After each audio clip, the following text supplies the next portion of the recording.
Civis Pacem. Hello, welcome back again here at the second session of... Back again, this dude just screw up the whole session from... Anyway. So, to those new to this channel, this game is called Tribun. It's a strategical board game, such as chess or Go or something, same genre. We have these units that are stacked up pieces. The height of each tower defines the movement, the attack damage, and the health points. And so we will jump right into the game. This game today is called I'll Be Back. The reason for that will be seen later on in this video. And let's jump into the board view. And by the way, I'm Carsten, and the guy over there is my son Max, and we both developed this game. And by the way, we introduced to you the new manuals, even online in the Tabletop Simulator version. You have the gameplay, where you can see this nice picture of the soldier, and yeah, basics for how to prepare the board, how a turn is made, and how the game starts and ends. Special vocabulary, usually we use Latin words, not mate or check or something. It's nex, and it's what's the other, Angor and such things. All the units have Latin words, and here is described how you move, how you attack, how you merge, and how you split. So basically, how you move, and the movement pattern itself for all units are described in the other manual. Here you see how the units are named, movement and attack patterns if they are different, or in purple when move and attack is the same. Some units will remind you of chess, maybe. Yeah, the equus is like the bishop. Yeah, that's it. And there are almost no rules of engagement. Can deceive. Now we will get into the game, and we will start as it's my move. I'm the black player, and you can you have free choice of who's gonna go first. Which, like, I really like the black pieces, and I really dislike that in black I will always go second. This game is different. And so I have this set up to begin with the 5 Secretarii, so they're archers, and I really like how this plays out. And you utilize the fact that you can merge in a symmetrical way, so you save some movements for becoming the Sagittarius. And I go for this weird attempt. One of the most powerful units in the game right from the start is usually not that a good idea, because from now on I have to safeguard it somehow. It's very weak on the diagonals. I have to block them, and if those guys here are getting attacked, I have to fortify this position, and this is usually not good, and maybe in this game too. So, what I really liked about this position is I made this move, and my idea basically was to regroup these 3 servi and put them all on the same hexagon. Yeah. So if you pay close attention to just this part of the board, you will see that in 2 moves, nothing changes but the fact that once 3 towers of height 1 were there, and now here's one of height 3. Yeah, by the way, you are giving up some defense abilities. Usually the servi prove very well being something like a wall, and you give it up and getting a little more belligerent, whereas I am a very peaceful person. You see it. Very, very peaceful. No, just no bad intentions. I do not want war. You had the first move, and you're going for me, right? I have just to defend. Yeah, best defense is offense. So anyhow, you made another sectarius, and Yeah, I made a move that made both our brains malfunction. See, the simple threat of this is to yeah, take, yeah. which, if you look at it like this, this unit has the option to go here, or to break Split up. apart, Yeah. which would be very miserable. So, um, you've got to defend that, right? Yeah. No, apparently not. No, you can just go for. I had this in mind, but where I was contemplating my complete movement, I was thinking, well, it would be better to somehow. I don't know what I thought. I saw It's a blunder. target. Let's attack him. Even though this attack, at most, makes you split up, which actually happened. But And yeah, now we saw that this guy was loose, and oh, okay, now I'm back in the game somehow, but it's still a complicated position. so what I tried now is to take here. We will see that in action shortly. By the way, this one is threatening this one. Yeah. It's gonna be a problem later on in the game. And it's usually quite good to have different equities on different colors, so you can threaten your enemy anywhere. But this clock division here is not that useful because I have no line of sight. Right? This equus is maintaining the integrity of the position here. So he's hands full of work. And those two maybe see something, but not ahead. They are just cutting off these diagonals, which are at the current time not very useful. Yeah, okay. So what I thought is, now I think I shoved this one forward. No, yeah, I Piling up pressure on the gray hexes. Yeah, and so the general idea of this is that you cannot move this one very easily. I mean, you could, but it would be annoying for you, and you would lose material. So you shouldn't, basically.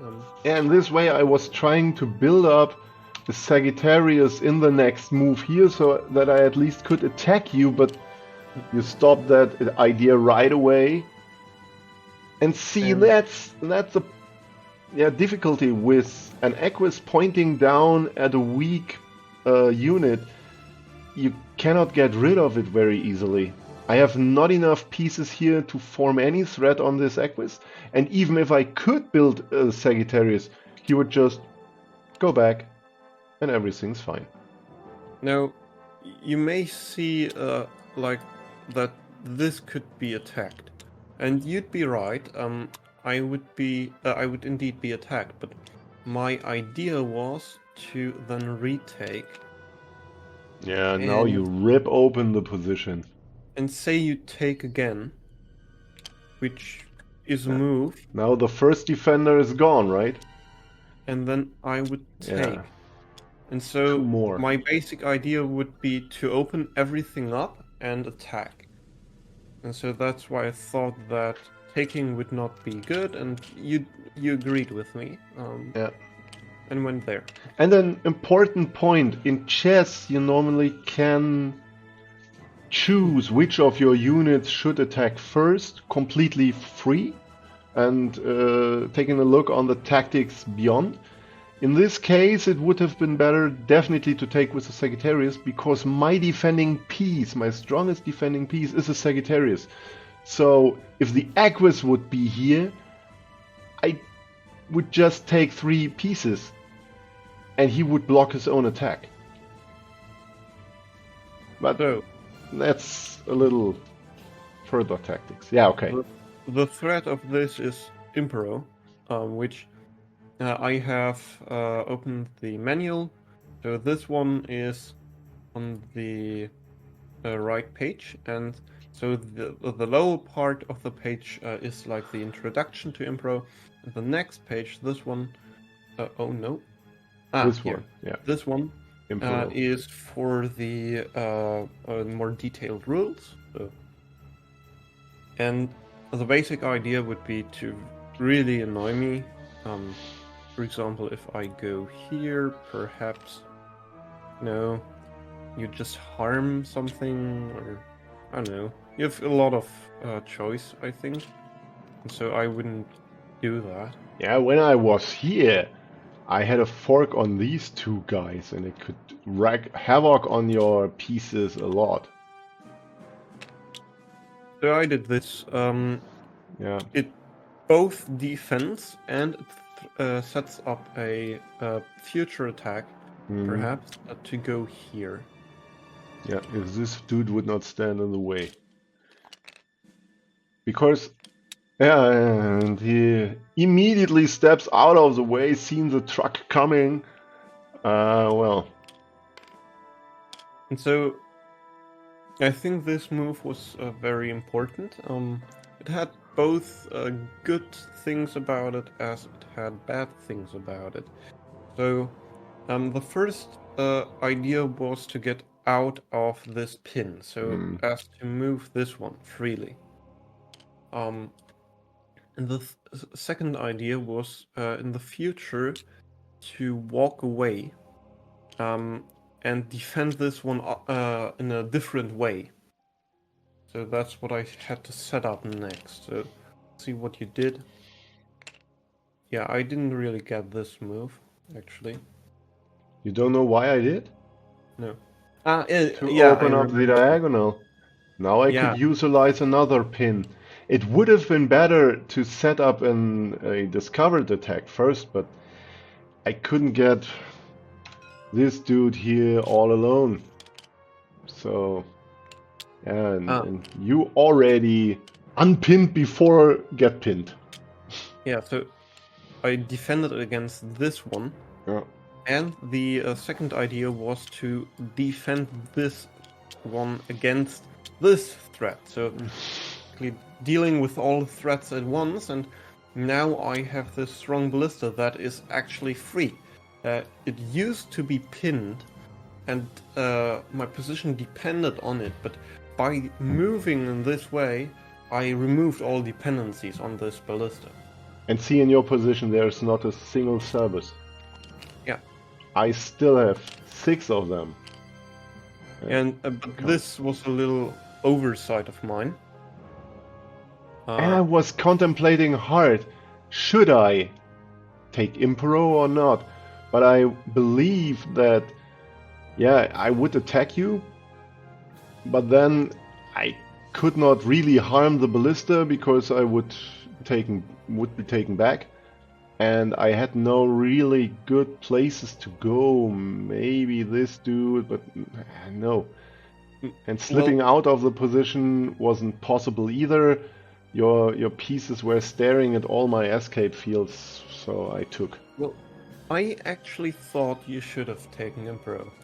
And the reason for that is to give you tempo, which is very important, I think. Yeah. So let's say I do something like this. Well, that would be horrible, but let's suppose I do something like that. You have two main ideas. You can either run away, which I think is not good, but you have the option at least. And I could now go here for an attack on your ballista. It could not attack me, and you would deal with this situation. Yeah, but what I think is even the best thing about this position is you don't need to do anything. Like, you could also just run forward, perhaps. I don't think in this fashion you would lose this one, but you have all these ideas, and I can't really move comfortably.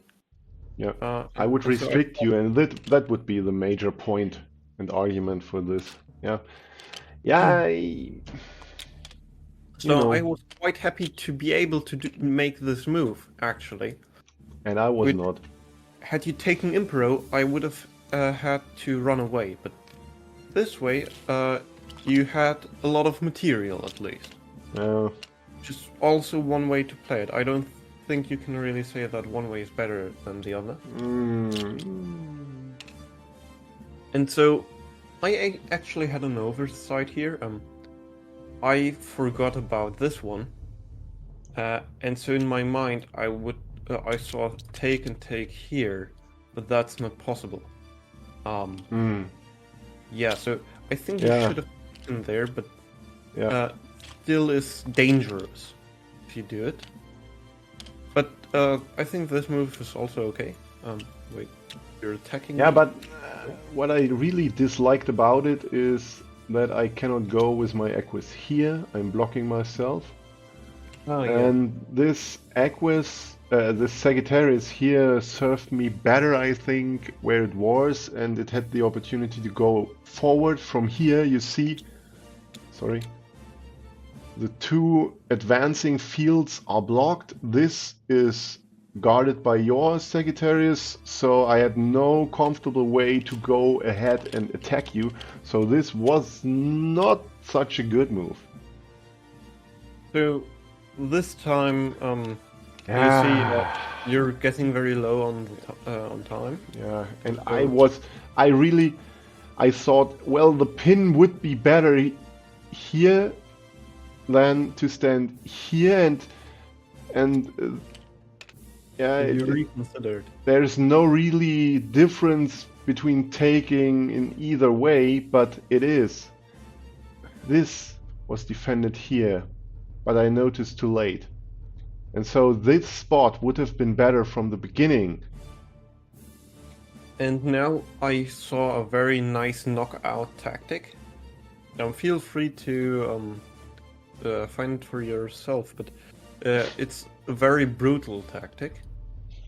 So I don't.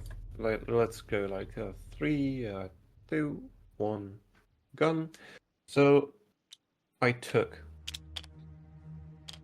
and so there are two things you can really do. The first of which would be to take 2 here. What I thought I would do next then would be this, for example. And you know, I really like this position. It's just simple, or maybe not even take Impro, but maybe take like this. This is also very nice. But I would Perhaps still be in even good better. shape. And, I think I would be in good shape. Hmm? I think I would be in good shape. I think so too, but I think you have to be quite accurate.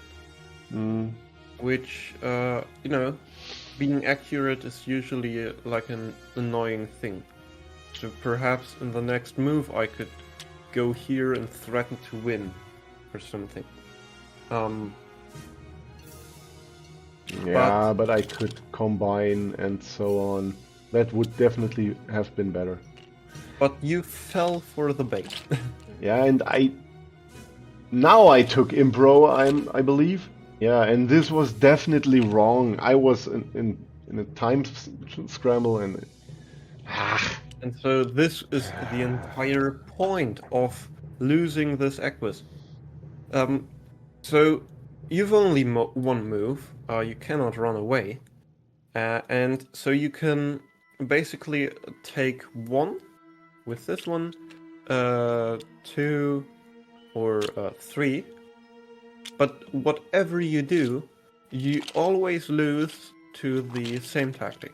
So you took 3 and boop. the 3 guys from the gas station when the Tribune is cornered. And so that was a nice trap. Because I had no unit. I had no unit to take this guy. If I had one, this is not threatening. Which is the entire point. You had to sacrifice your Equus. Whoops.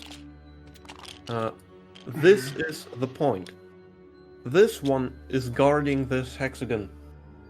So you need to deflect it first. Otherwise, having done this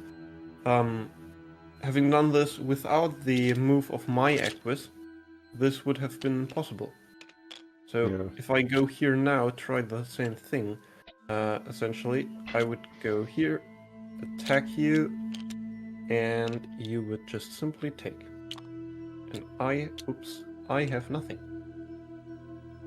And you would be down a lot of material and probably lose. And so, if you have a Okay. time disadvantage, it can be as fatal as a piece disadvantage. Yeah, it's very stressful. But see, that's why Tribun is so magnificent. It is extremely complex, much more complex than chess probably, because you have up to 30 times more movement possibilities per move than in chess, because you can split, you can merge, and all this stuff. It's quite a lot. But this complexity makes it more easy for people to play it, because you can simply not calculate everything through with your brain. You have to establish a decent, belly knowledge. Yeah. Decide just from your heart what feels right, what position seems to be good, like the real leader of an ancient army. And so the benefit of it is that you also don't have cheaters. Maybe in the future, but it is gonna pose a few difficult problems to programmers trying to break it. So, and until then, you basically have a cheat-free game, which should be fairly easy to get into for newbies, as you don't have this skill disadvantage that can grow so rapidly, as all are on quite even ground. Which Yeah, is, we yeah, already met a lot of people that noticed instantly that the rules in and of itself are quite simple, but the complexity is unbelievably high. Okay. yeah, Yeah, thanks for your attention again in this session. I'll be back. We hope you enjoyed the video. If you did, leave a like, share the content, and subscribe to our channel. We will be back every Friday for you with Tribun content and occasionally with some chess things we have on our minds, and maybe we'll start in the near future. Until then, stay tuned and see you soon. on Tribun.